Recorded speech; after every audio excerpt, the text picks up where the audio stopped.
Welcome to Beyond the Press Release, a production of Gorecom, in which we take the time to speak with small cap executives after they put out big news.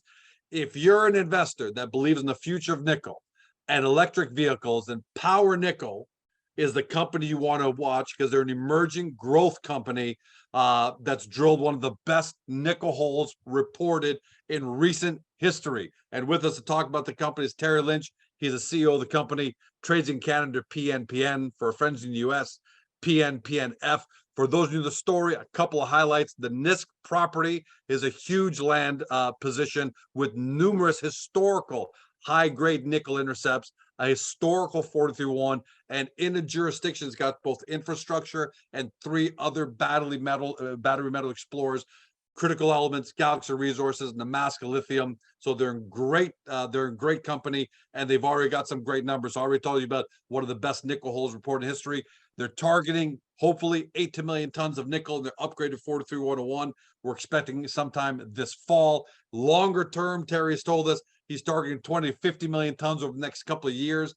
They're aiming to make NISK not just your dad's nickel company, one of the world's first carbon neutral nickel mines, which is I don't think has even been done before. And they're aiming to supply low carbon class 1 nickel to developing North American electric vehicle supply chain. But the press release we're talking about today, Power Nickel is spinning out its British Columbia and Chilean projects into a different company in order to free up Power Nickel and put it all there on its own. Terry, let's talk about it. Welcome back, my friend. Great to be here, George. That's quite a mouthful. You got a lot going on, buddy. Yeah, we do. And which is great. And when I read today's press release, here's what I thought. In a basketball game, at the end of the game, when the game's on the line, the ball is given to the best player on the court, Giannis. I'll use Giannis because I'm Greek. Of course. Everybody clears out to give Giannis his best one-on-one shot at winning the game.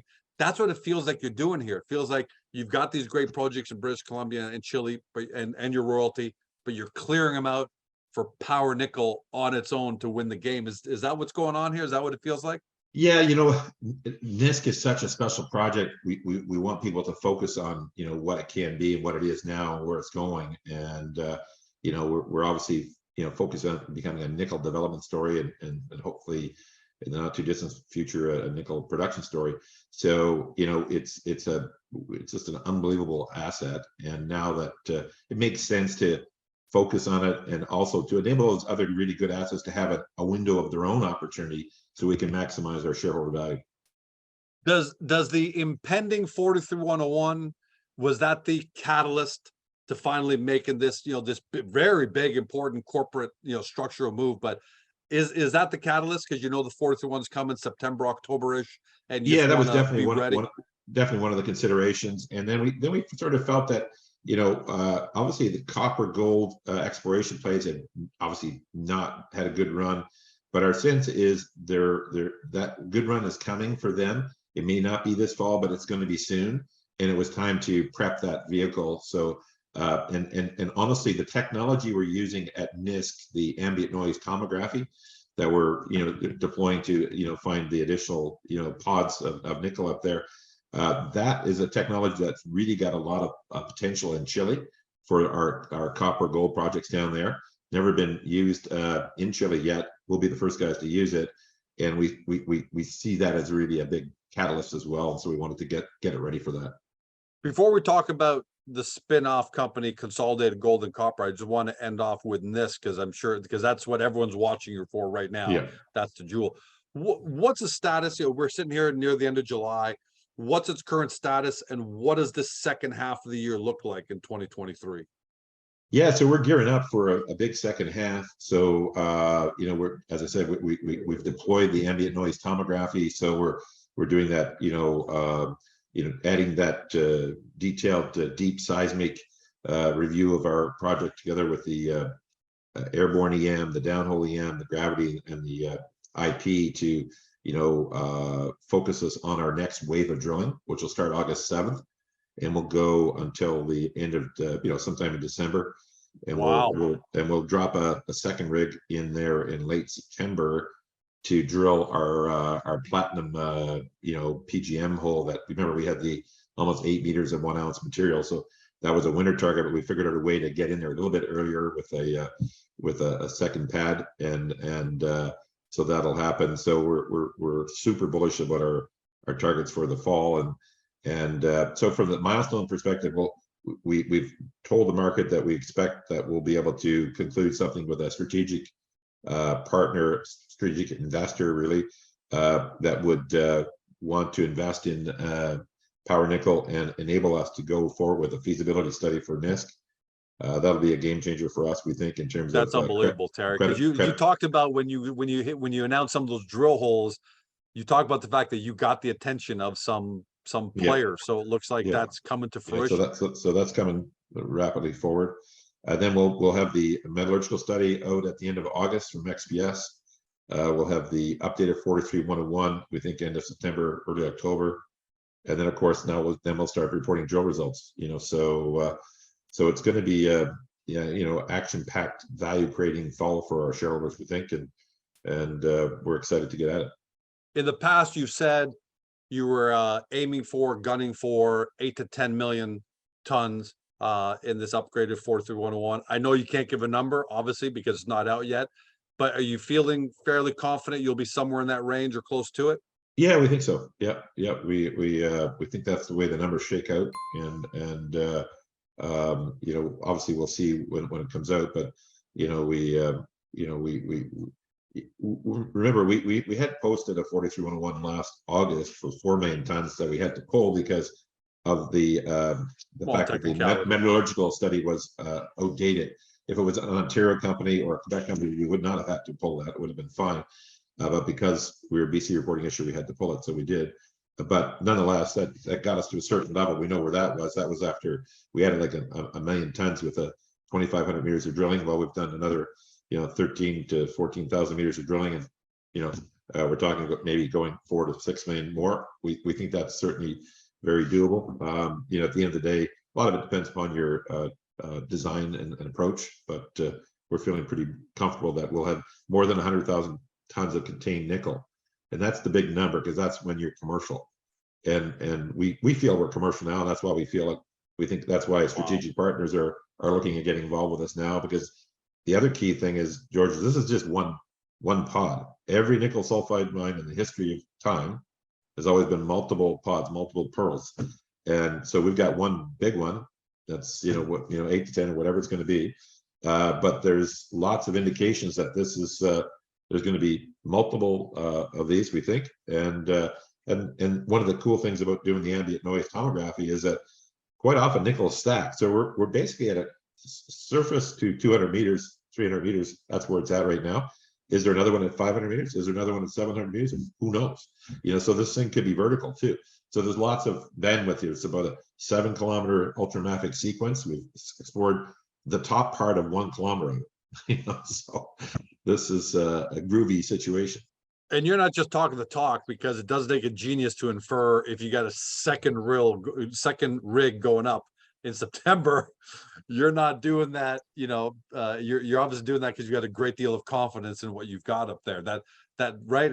I can read between the lines. Most people should be able to read that between the lines. Yeah, right? I mean, obviously, we've the last 2 rounds, the core shareholders have been 65-70% of the investment, with my family and I being the lead at 30% or so. So obviously we're betting with our own money. It's been hard fought. You know how tough it is to raise capital out there. So we really believe that the drill results have been very responsive and very indicative of what can be had here. And I think this could be, it could be a legendary nickel discovery. I mean, it's going to be in my mind, it's a question in my mind that it's going to be a mine, and we'll shortly see how that plays out.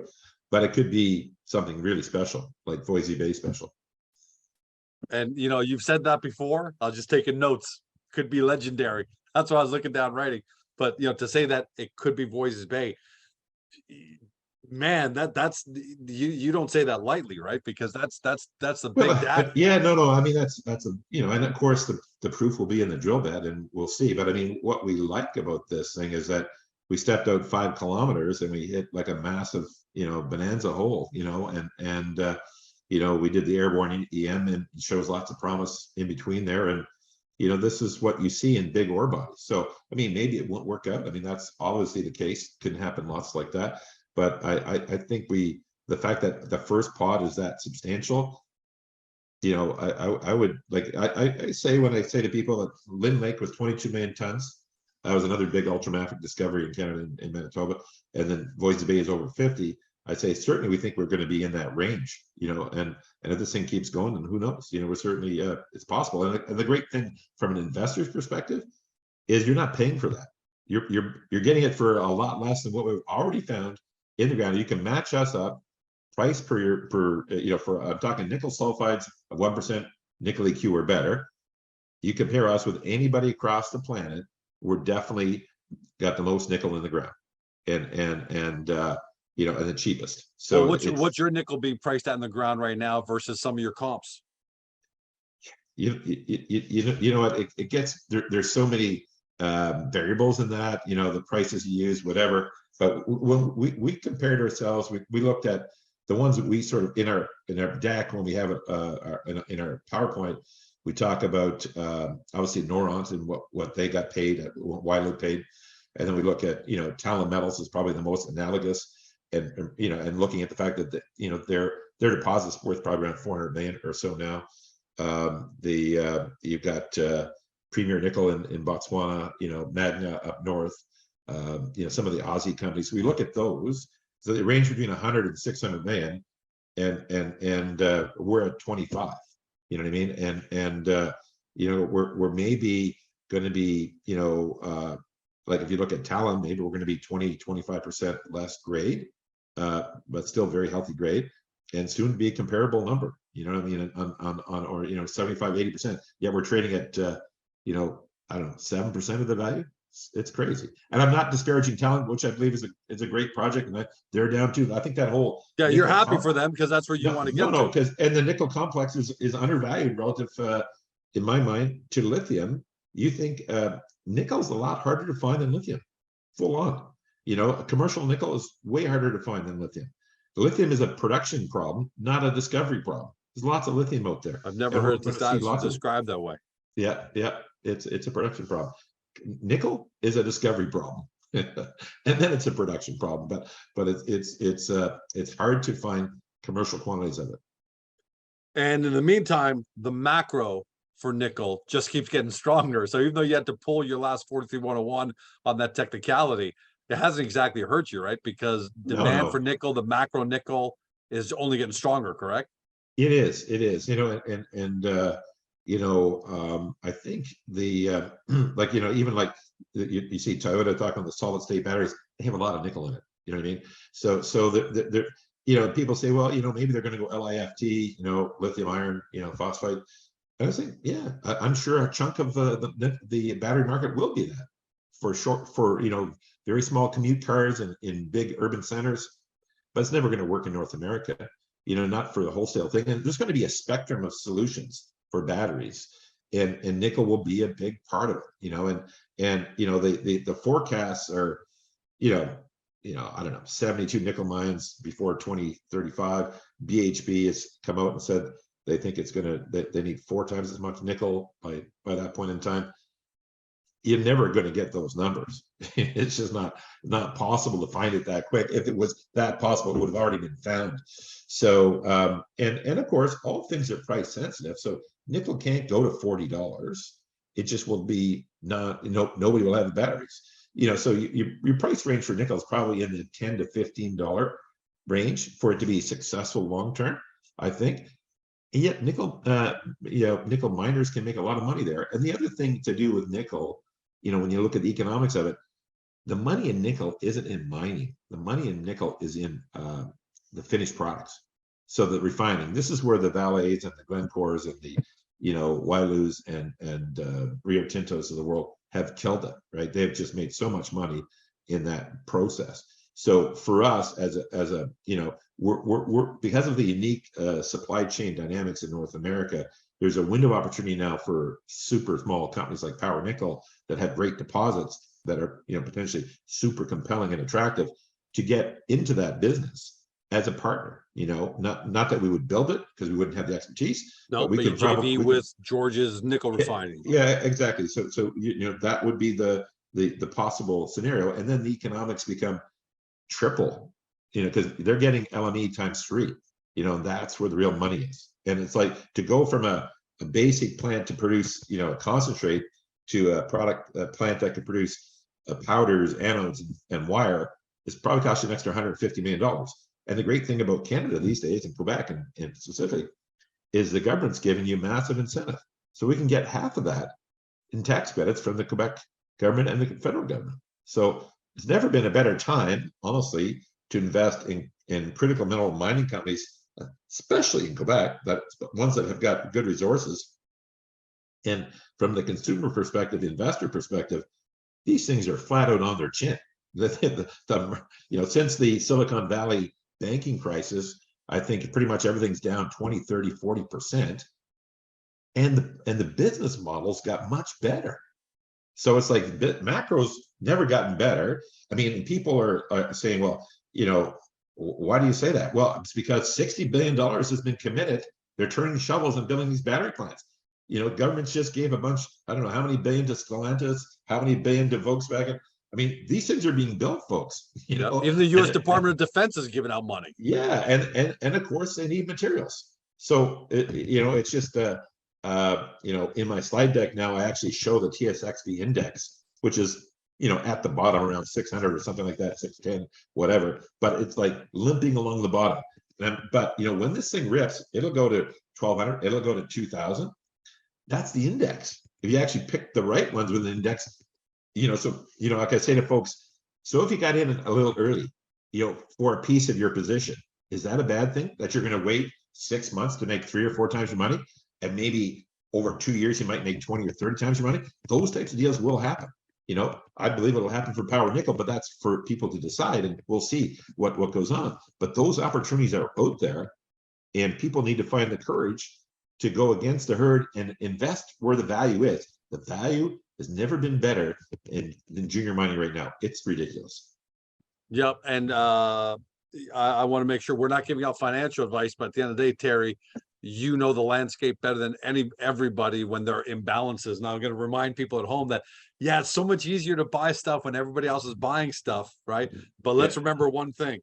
Warren Buffett created the greatest, investment returns in history by buying undervalued companies, right? He didn't buy with the mob. He bought before everyone showed up. Yeah, you so gotta have being a successful investor is being a contrarian investor, I think, a little bit, and having patience. And whenever I try and trade stuff, I'm sure people can do it if they know the game, they've got the terminals and they're there, but it's not my skill set. I'm really good looking at deals and buying them, and then over the next 2 years they come to value, and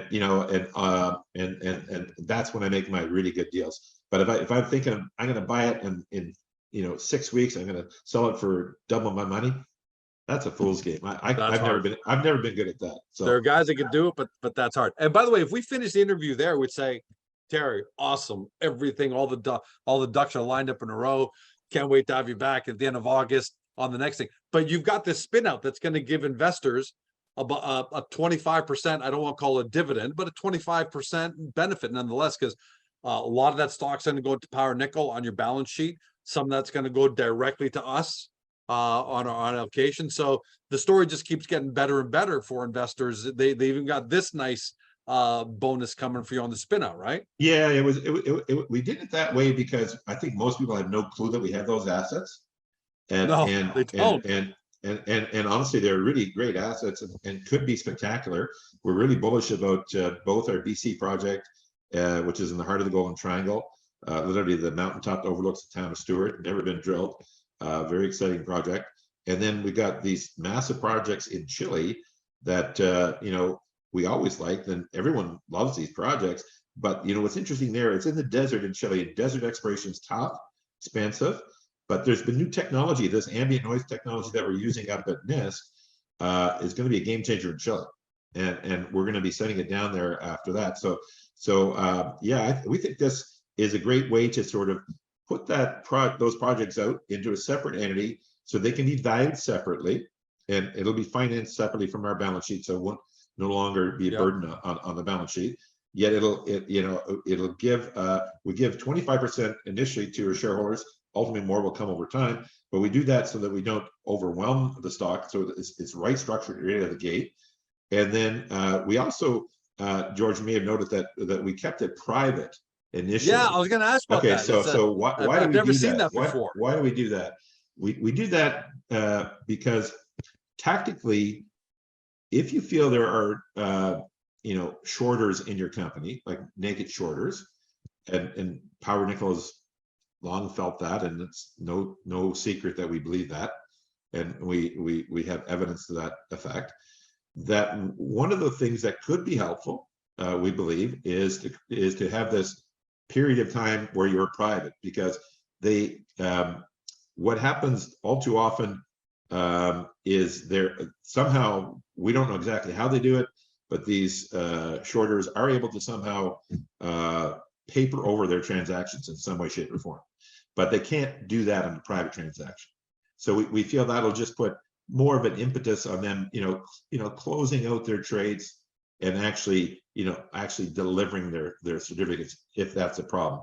We believe it is. We've got documented evidence of that. We'll probably have a press release on that at some point in the future. Wow. But that's not the primary reason why we did it. We primarily did it to allow people to see that we had significant assets that were undervalued, and to allow them to be financed separately. But it's a nice it's another approach, and that's the reason why we did it private. What's the ETA ballpark, Terry, for all this getting done, spin outs, everything October, officially being? Yeah, probably October. Yeah.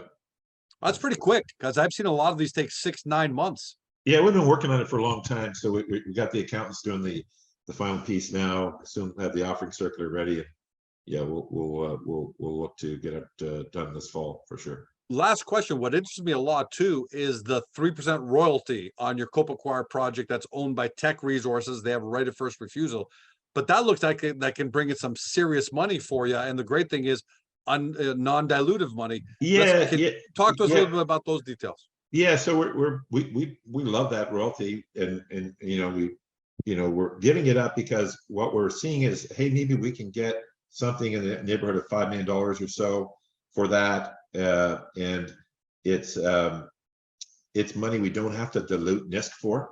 And if you see NISK as being worth, in our mind, ultimately $1 billion or more, then and if you're right now we're 25, and 5 of 25 is 20%. You know what I mean? So it's like what I'm diluting my big project that I have control over or can influence, as opposed to some royalty where I got no influence. I have to wait for Teck to develop it, whatever. And the way we've done it was we recognize that, hey, it's likely that Teck, it's possible that Teck will end up buying it.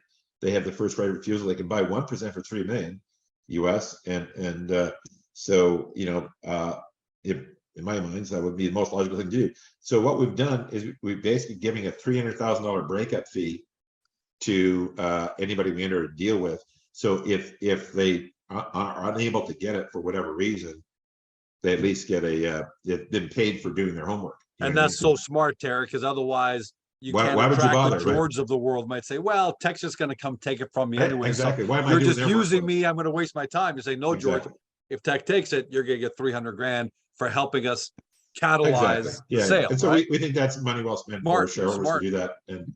And so, we're because we're just trying to, as you said, put our best player on the floor, which is NISK, and take that to the finish line, and yet obviously show our shareholders some benefits from some of the other assets we've accumulated over time that could be substantial, but let's get them into a framework that can allow them to grow without diluting Power Nickel.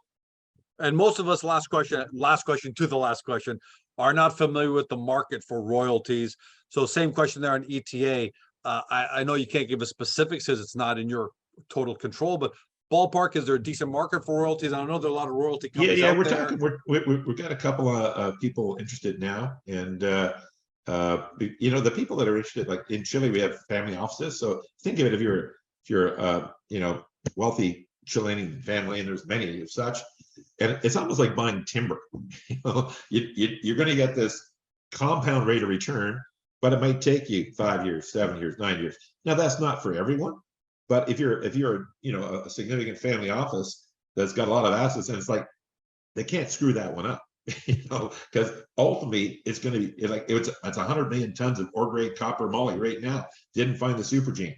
That will become a mine, in my view, at some point in time, and will produce $7, $8, $10 million a year for 30 years, 50 years. So hey, it's a hell of a. Maybe I should be scraping some No, cash. we've joked, internally, some of the bigger shareholders, myself and a couple of my other, big family guys with me, we've talked, we said, maybe we should just buy it ourselves, give it to the kids, at some point in time, they'll just be harvesting that. It's not a bad way to go, but yeah, I mean, the royalty companies, some royalty companies have, portfolios where they want some of that, some long-term alpha in there, and some need short-term, so you have to find the right royalty company that, and of course, these guys are businessmen. They're trying to do the best thing they can for their shareholders, which means get it as cheap as possible. But it's a happy medium. Like we're not going to give it away, and we've got there's, as I said, it can work in a family office scenario. It can work into a royalty scenario. It's really up for those guys to decide. But we are open-minded and as we suggest, it's quite likely that Teck will would take advantage of that, Well, the great news, it sounds like it's best for everyone's gonna make out a winner on it, because that's our approach to business, George, is that everyone should win. It's a lot easier to move forward quickly if you do that. You can't trying to scalp the last penny off every deal. Just never gets anything done. Leave some on the table for the next guy. Terry, what I love about the news is it means you and I are going to have a lot more to talk about, despite the fact that it's July and a lot of people are thinking about the beaches and the barbecue. And listen, you are a little bit, I can see your red face. So it looks like you've been the sun. You and I both been the sun a little bit. Yeah. You know what?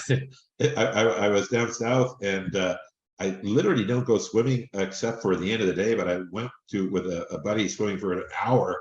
Just got, just the head exposed. Rest of the body's okay, but got completely fried.